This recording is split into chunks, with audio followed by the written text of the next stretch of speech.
you are far more than you think you are. You have a lot of assets that I would say that you're overlooking. Yeah. Find something that you're passionate about and don't be scared. It's Yeah. scary. It's a scary thing. Surround yourself with people that are supportive. And for me, when I'm in a bad spot, what really helps me is helping other people. So if that's what you got to do, be the person you needed for somebody else at a different time of your life, and it'll be really surprising how far that takes you as well. Welcome to the Military Transition Academy podcast. When you think about project management, a lot of people assume that you need a 4-year degree to even get started, but that is so far from the truth. Veterans know better, right? You've been leading missions and you've been coordinating people and improving processes your entire career. Today, I'm joined by Sara, a senior operations manager supporting the VA, who proved that experience plus a PMP certification can open plenty of doors. She didn't take the traditional college route, but with her background in the Army National Guard and her drive to improve telehealth, she built a career that includes leading other project managers. In this conversation, she's going to share how the PMP validated her experience, how it helped her earn promotions, and why veterans should stop selling themselves short when it comes to project management. Welcome, Sara, to the show. I'd love for you to introduce yourself to the audience. Hi, thanks for having me. I'm Sara Seck, and I'm really excited to be here and hopefully help some people out. Yeah, I'm really excited to talk to you too because obviously I'm a recruiter and by trade, and so we hear a lot about degrees, and you have to have this and you have to have that, and maybe some job postings require degrees. But what I love about your story is that you didn't let that stop you. So let's talk a little bit about how Sara got started. So So, in the Guard, I was a medic, got lots of great networking and hands on experience in terms of the bedside medicine. I did that for a little bit, and then I realized that I want to work to live, not live to work. And woo, so and so I didn't like the shift work, missing time with my husband, and I knew that we wanted to have kids someday. So I stepped away from bedside medicine and kind of took a look at the administrative route. What what I can do, you can still make a difference, not bedside, and that was really hard for me to get used to at first, but um I got there yeah. eventually. It took a little bit. And my husband, when he got out, he also served. He was an infantryman, and he went to the VA one day, and you just hear all the bad stories about the VA, and he came to me and said, there's always one person there that makes it worth going. Wow. And when he came home and said that one day, I was like, that's it. That's what I'm gonna do. That's it. I want every veteran. I want to look at every veteran like I do Trenton, and I want to be that one person for them. So I started in primary care, working the front desk at the VA in Minneapolis. And then I discovered something called telehealth before COVID, which was great Yeah. timing. Um, and I saw the impact that I could make if I went up at the next level. And so at the VA, you go facility level and then you go to the VISN level. And so that was my next goal. In a little over a year, I got to the VISN level. And then I worked there for a little bit, got deployed. So I kind of got stuck there for longer than intended. And then I got an offer from a contracting company. And what really drew me to them was the ability to, I saw the big impact I made at Minneapolis face to face, but then I saw the impact I was able to make at the VISN level, changing processes and making things better. And what got me at the contracting level was I got to do that for the entire nation if I went there. So I did it. Wow. Yep. Yeah, that's so you said some pretty powerful things in that short sort of description of what you're doing now. And one thing that you said was, work to live and not live to work. A lot of service members, they kind of freak out a little bit about what they're going to do after they take their uniform off for the last time. And so they get right back into the grind and right back into a situation that maybe they thought was going to be different, but is not different. And so I love that you really establish like what it is you work for, right? You Hmm. want to have this relationship with your husband and eventually you want to have kids. And so really what you were doing was creating a lifestyle, where work is a pillar of your life and not your entire life. And then the other thing that you talked about essentially is purpose, right? It's like, wow, that I want to be that one person that makes a difference. And I will say every time I go to the VA, there's way more than one person that makes an impact. I don't think it's as unfortunately, it's very similar to what's happening in the world today. Everything that is going to get clicks and views and that is controversial and whatever, that's what people are highlighting. And so people are highlighting the negatives of the VA, but we have come such a long way. And so when you described, what it is that that you got to do for the contractor and where you're able to impact a lot of other people, really what I heard you say is you got to do some work in project management. So how did you discover project management? How did you know that that was, the career field that is best for you? I would say when I got started in primary care in Minneapolis, I saw little things that I was like, we can improve this, we can do better. And thankfully, I had some really good physicians that I worked with that also really wanted change, and they just needed someone to partner with to make that happen. And so we started doing little projects and pilots within primary care, and that's where I discovered telehealth, and I fell in love with it. I saw the impact that it can make and just the expansion of healthcare for veterans that just don't want to leave their house. I totally get that. Yeah. Um, and then I was like, I really want to start doing this on my own. I really liked it. I liked the freedom, the ability to adapt change, and just it brings such good minds together. If you have that open mindset of everyone contributing their own thoughts and ideas, that was one of my favorite parts of the military was the diversity and how everyone sees life differently and just how much it teaches you. And that was kind of what led me to project management was just learning and making things better, I guess. Yeah, and I think people forget about what diversity actually is. Obviously, diversity on the surface is age, gender, ethnicity, right? But it's also Hmm. diversity of thought and diversity of talent, diversity of education, diversity of experience. And if you think about what truly makes a person, it's based on, their childhood, and their job and the people that they do life with. And, you know, yeah, being in the military was very similar to sort of like a melting pot, right? And so I Hmm. love that you highlighted that. Project management brings a lot of people together. So what made you want to pursue your PMP, your project management professional certification? I don't have a 4-year degree, as we discussed, and I saw it as a way to kind of just get, I hate to say it, but recognition for what I know. I know that, yes, I may not have that degree hanging behind me in my office, but I'm able to network and adapt and learn things along the way. And honestly, just having that PMP makes employers look at you. Sometimes you just need a little something, and honestly, that's gotten me much further than a degree has. If you look at a lot of job postings, it'll say degree preferred, PMP is excellent if you have it. And I Mhm. mean, I think that speaks volumes.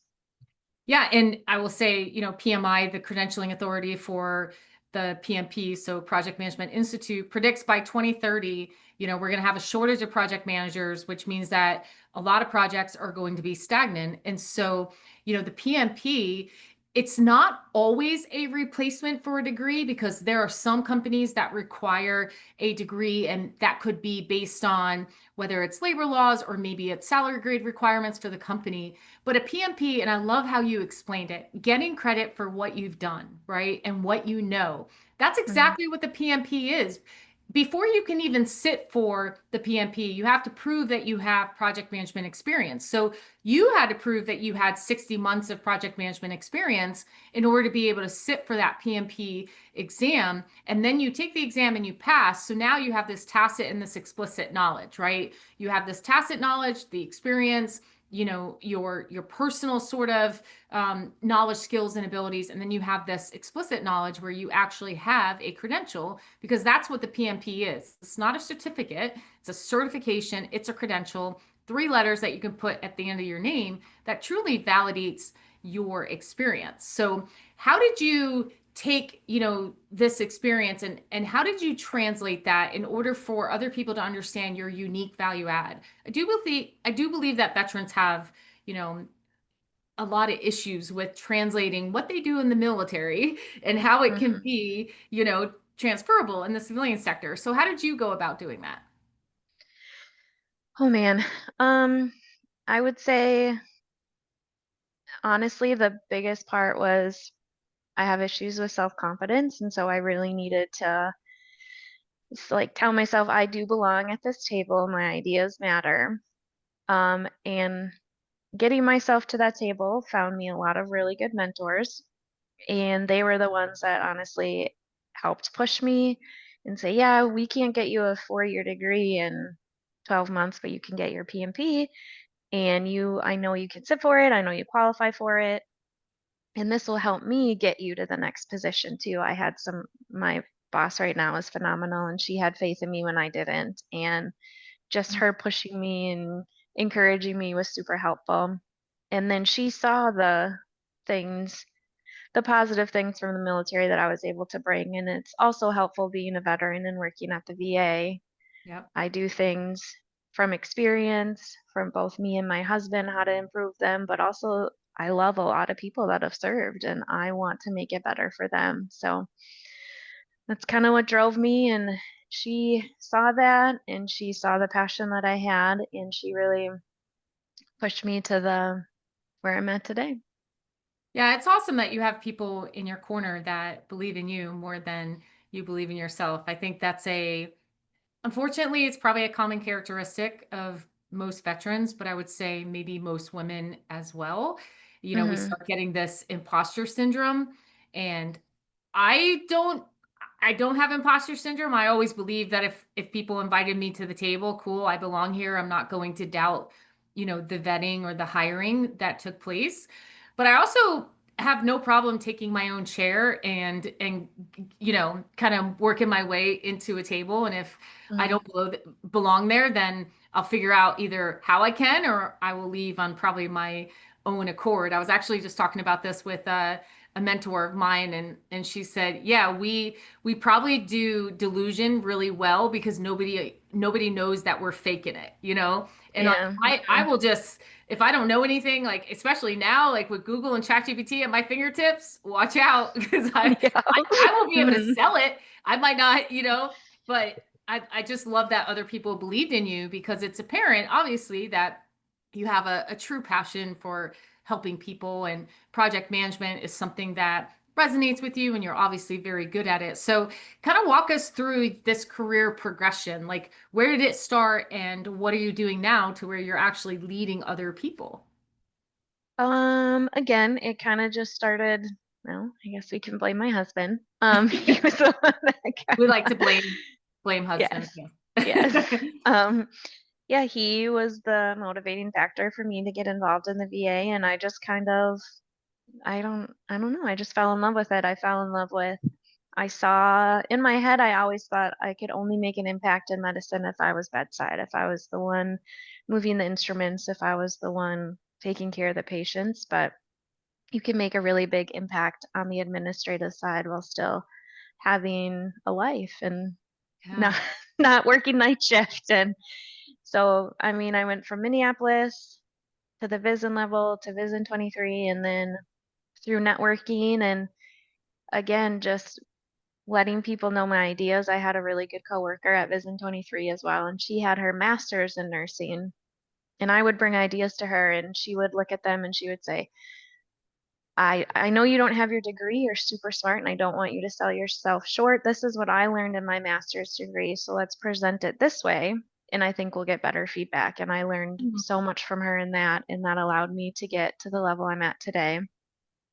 Um, And once I got to this company, I made it very clear this is not where I want to stay. I want to grow. and whatever I need to do to get there, please let me know. And the PMP was one of the first things that came up. I think a lot of people don't know as well. If you're starting in project management or project coordinator, your company will pay for you to get this. That's how Yeah. important it is, and that's how great it looks. And they said, "You go, we'll pay for it." And I said, "Let's do it." And I got it. And one of my favorite parts about being in the military was the ability to mentor people and help people. I'm sure you know the feeling of getting to promote one of Yeah.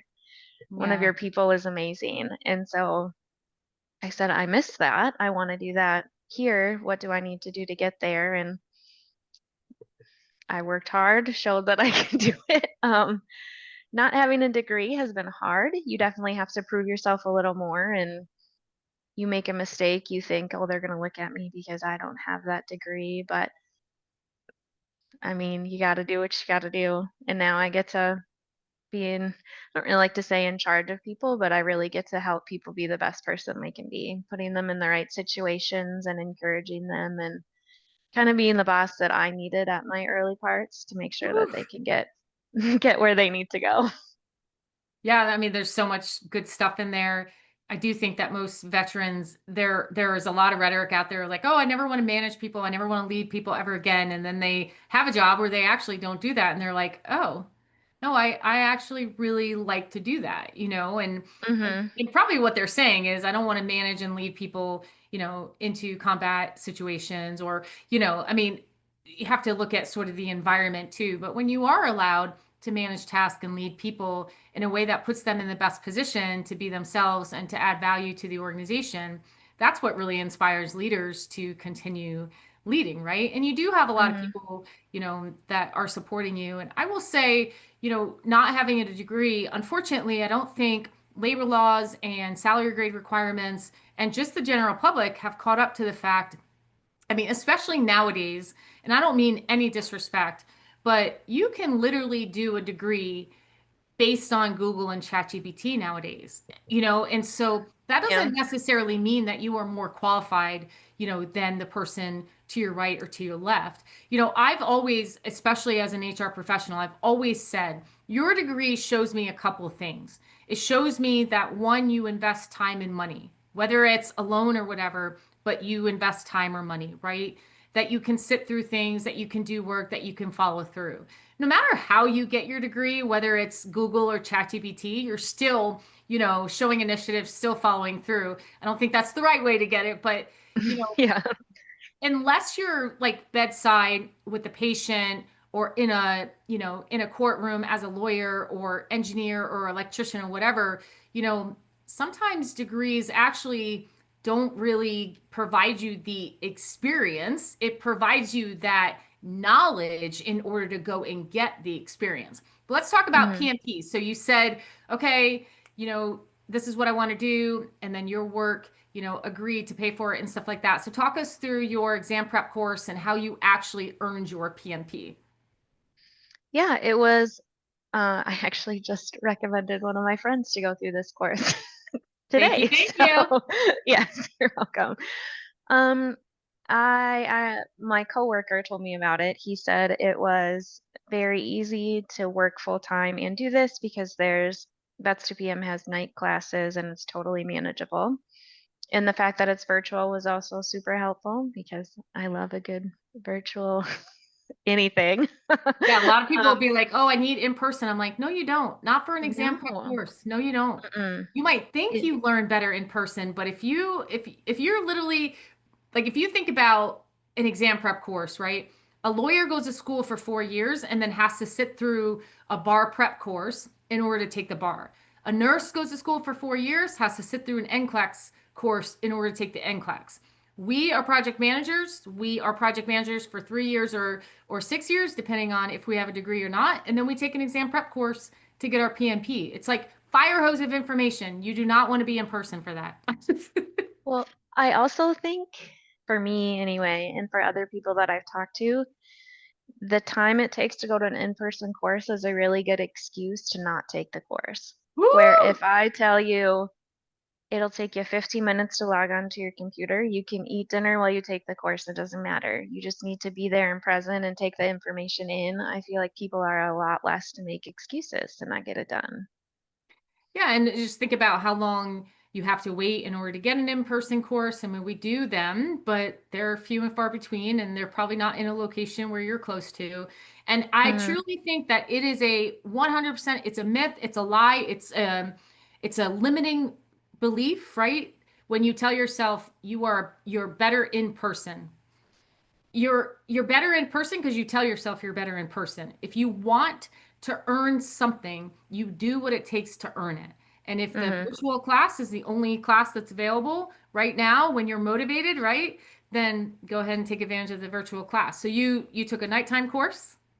Yep, I did. Yeah, I think it was 3 weeks at night, 2 days a week. I'm trying to remember. I It's can't remember, yeah, but it's 3 weeks, 9 sessions, so yep. about 3 days Hmm. a week. Yep. Yep. And it was perfect. I was able to take it at home. It fit in my schedule. I know one of my friends that I just told to take this course was worried that you couldn't work full time while you do this. And I said, you absolutely can. Like, there's no reason you can't work full time. And then I did the exam. I got like the practice test, and that was really important for me. That's kind of how I learn. And so I Mhm. took lots and lots of practice tests. And then I also thought, which is really cool, because I did a lot of research on programs, is Vets to PM doesn't just like, okay, get your PMP, bye. They help you with your resume. You want to spruce up your LinkedIn, they'll help you there. Like, there's so many things that they don't just pass the exam and then never talk to you again. They check in, have you passed your exam? We want to know how you're doing. Do you need more help? And I think it was just great support and really fit into my life at the time with what I needed. Yeah, and I'm smiling ear to ear, obviously, because I'm Vets to PM, but I'm a Vets to PM success story too. So I took the program in 2019. I did take an in-person course because it was offered at Shaw Air Force Base, like at a local hotel. And so it just Hmm. happened to work out that way. My chief organized it. So, I got into it. And I'll be honest with you, I'm not an in-person learner. That's not how my brain works. I need to Yeah. focus, whatever.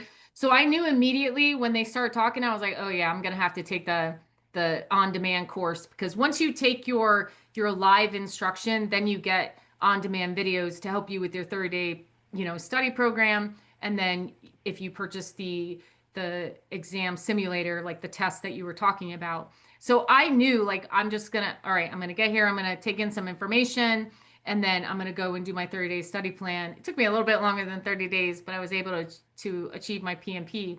But I get really happy when people talk about it because I'll be honest with you, we really care if you get your PMP, but that your certification is not going to get you a job. It's not going to help you achieve a meaningful and lucrative post-service career. It's how you communicate your experience, right, on your resume, your interview, and LinkedIn that will help you get a job and get promoted and whatever that may be. So, yeah, thanks for that plug because I will tell you, we are a small and mighty team, 12 people strong, but we do want people to follow through with their commitment. I always tell my students, it's like, don't forget about why you're here in the first place. You were motivated one day to sign up and do the work, and now you're not motivated, and now you have to pay back Air Force Cool or Army Ignited because you didn't follow through. It's like, what can you control? What can you Hmm. control? So you earned your PMP, and now what? Well, I think since I've earned my PMP, I've gotten 2 promotions, which has been awesome. Yeah. Um, Yeah, and don't skip that. I mean, that's you're like, "Oh, I got 2 promotions." Why do you think I mean, I love to share this, and I know, Sarah doesn't necessarily like to brag about herself, but, you earned your PMP, you did the work, right? So you did the work and Mhm. showcase your experience. People believed in you, they paid for your PMP, and then you got 2 promotions since you've earned it. So why do you think you got promoted? Now is the time to brag about yourself. Oh, I hate I that. know, I know. Um, I mean, I think a big part of it was finding, oh, I'm trying not to show my imposter syndrome. Was finding people that believed in me. Um, and then honestly, passing it and getting the certification, it does. it does feel good as someone that's often overlooked because I didn't have that 4-year degree. Being able to say that I did that, I did not look at the pass fail rate first time before I took it, and I'm really glad I didn't, because Oh that was a yeah. scary statistic. And Yeah. We don't look at that that just stuff. No, no. no, that just made me feel more proud that I passed it the first time. And I was like, oh wow, this is something that is difficult, and I was able to do it. And I think that does give you confidence because you realize that having that on your resume or behind your name, it does mean something, and I just didn't know how much it meant. Yeah. And imposter syndrome is real. You just can't let it paralyze you. And it's apparent that you're not letting it paralyze you. If anything, it probably motivates you a little bit more, to truly appreciate the people that are behind you and helping you, and then appreciate where you're at. It takes a lot. Like the PMP is not a simple test. Do you agree? Yeah, it was Yeah, not it's simple. not a simple test. It's not the course itself is not simple. It's you probably learn more in the course than you're actually going to be tested on. So I mean, you've done a lot to get here. I mean, two promotions is, that's not an easy accomplishment. But I think it really kind of just, goes into detail with what kind of person you are. What do you think of, about your military career? Like what in your military career has really helped you now, in the civilian sector? I would say honestly, the thing that's helped me the most are the really terrible leaders that I had Whew, talk because about it. Yeah. um I remember how they made me feel. I remember how they made me think I was worthless and I couldn't do anything, and I said, "No, that's not how I'm going to be in this world. I don't care what the stereotype is for the military and how they're supposed to be. I'm okay, I can't swear. I'm going to care. I'm going to make sure that the people It's I'm going to make sure that people that I'm in charge of know that I care. And I want to build people up as people, not just soldiers. And I kind of took that mindset into the career that I'm in now. And I mean, like I said, the best feeling was being able to promote my people up to that next rank and seeing them succeed. Don't get me wrong, they were assholes at times. And I was like, come on, get your shit together. Yeah. But just caring about them as a person, I think, is what really helped me. And I saw how successful it made them and the confidence it gave them. Again, it was just being the person I needed that I didn't have. And Yeah. that's the reward has just been amazing so far. Yeah, I think unfortunately, or maybe fortunately, but we learn, yeah, fortunately, we learn way more from ineffective, you know, toxic leaders, unorganized, leaders than we do from those that do have their shit together, right? And I love Hmm. the fact, and you've said it a couple times, like you just want to be the leader that you needed, right? And that's I mean, we are recording in the week of a lot of tragedy, and we're seeing people's true colors come out on social media. And I think it really boils down to people just need to be cared for, but they also need to know that they're being cared for. And being cared Hmm. for doesn't necessarily mean that you give them everything that they want. It's basically giving them what they need, right? In the form of being kind, but giving them real feedback and being kind, but putting them in positions that, maybe makes them uncomfortable, like explaining, about yourself, right, Sarah? It's like people that care for you, um, they have your best interest in heart, but people need to know that you actually do. And that happens in the big actions, but it also happens in the small, everyday actions as well. So, you know, as you are really enjoying your meaningful and lucrative post-service career, talk to us about what it is you would like to do next or what's on the horizon, for Sarah. Oh, um, I mean, I'm working on a lot of apps at the VA and just ways to expand healthcare to veterans. A lot of healthcare is going outside the VA, which I'm a person, I don't care where veterans get their healthcare. I just want them to be cared for.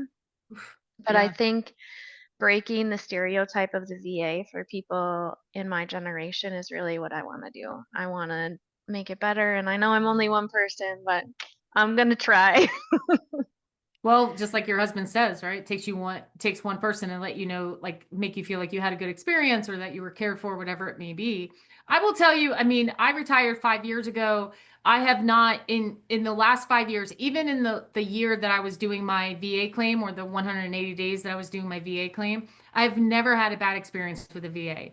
I'm not going to say that it's been perfect. I also think it's how you view things too. Like when I think about Vietnam, and that's the era that I'm familiar with as far as like, I'm 47. So when I think about Vietnam and how people returned and how they were treated and how they, didn't necessarily they didn't. They did not have what we have now. We have Hmm. what we have now because of that generation, right?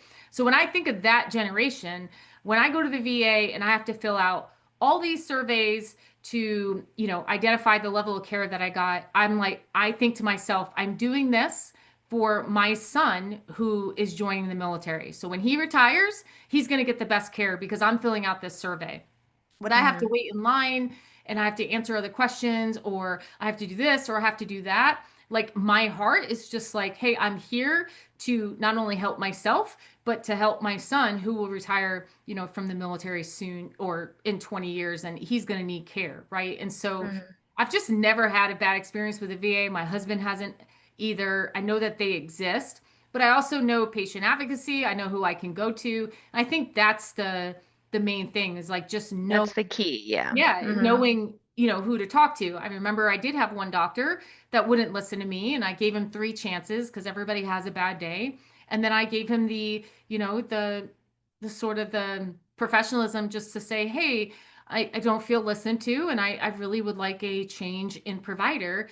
And the one time that he listens to me, he says, sure, I'll change your provider. Like, and but that still kind of tells you what kind of doctor and person he is Yeah. that Hmm. he helped me get someone that I feel comfortable with. And so, but yeah, one person can truly change, the trajectory of telehealth and VA care as a whole. So as we wrap up, if a service member or a veteran was kind of in your position, like, hey, I'm at the end of my 6 year career. I don't have a degree. Everyone's telling me I need to get one. I just don't have the resources right now, time, energy, money. What would you tell them? I would say you are far more than you think you are. You have a lot of assets that I would say that you're overlooking. Yeah. Find something that you're passionate about and don't be scared. It's scary. It's a scary thing. Surround yourself with people that are supportive. And for me, when I'm in a bad spot, what really helps me is helping other people. So if that's what you got to do, be the person you needed for somebody else at a different time of your life, and it'll be really surprising how far that takes you as well. Yeah, I mean, what you just said, I mean, you could see that. I mean, that's biblical. That's something that people preach all the time. And I always like to tell people go first. And so if you want, more effective communication with your spouse, you go first. If you want, more quality time with your children, then you go first. If you want to be respected for the experience that you have and not necessarily for the degree that you are choosing not to pay for in time and energy, then you go first, right? And Mhm. so I mean, you have to control what you can control. And one thing too is like there are some jobs out there that do require, degrees and whatever it may be. Those aren't your jobs. If that's not what you have right now to bring to the table, those aren't your jobs. But there's a lot more jobs out there. I know there's a lot of rhetoric out there about the job market. You know, it is what it is. So what can you control, right? But you can control how you identify your transferable skill set, how you validate it, and that's what you did. You validated it with the PMP, how you communicate it on your interview, LinkedIn, and resume, and then how you connect and network with people. Because just like you said, like you wouldn't be where you're at right now if your husband didn't believe in you, if your boss didn't believe in you, and the people around you didn't believe in you. So, Sarah, if people wanted to connect with you, how can they do that? I would say LinkedIn. I think I'm the only Sara Seck, so hit me up. Yeah, we'll go ahead and put it in the show notes. But yeah, I love talking to you. And when we first talked to discuss if this would be, a good podcast, I was really impressed with you because I love it when people, take control of what they can control, and I talk to veterans all the time. And I have more good experiences than I have bad experiences. But the experiences that always, kind of play back in my mind are the ones that say, I can't do this because of this. And it's like, that is your belief. You can do, for the most part, what you would like to do. You just might have to go about it differently, right? And so I just like to tell people, like, don't let people put you in this box, and if a degree is holding you, captive, like you can't get this and you can't get that, then you got to figure out what can you get in the meantime, and then what can you do to work towards it, right? So the best part about separating or retiring from the military is that now you have a choice and you get to pave your own path and you get to achieve what meaningful and lucrative means to you post-service. So thanks, Sara, for joining us. And I truly appreciate this conversation. And thanks for feeding into the veteran community. And I can tell you right now that you are one person. You're absolutely right. Only one person, but you truly are making a difference. Oh, thank you. Thank you so much. Thanks for listening to the Military Transition Academy podcast by Vets to PM. We release new episodes every Tuesday, so make sure you follow and subscribe wherever you listen. You can catch up on all previous episodes wherever you download podcasts, or watch them on the Vets to PM YouTube channel. To learn more about our programs and upcoming cohorts, visit vetstopm.com. Whether you're a service member, veteran, spouse, or a company looking to hire top military talent, we're here to help you become a project manager or hire one. See you next Tuesday.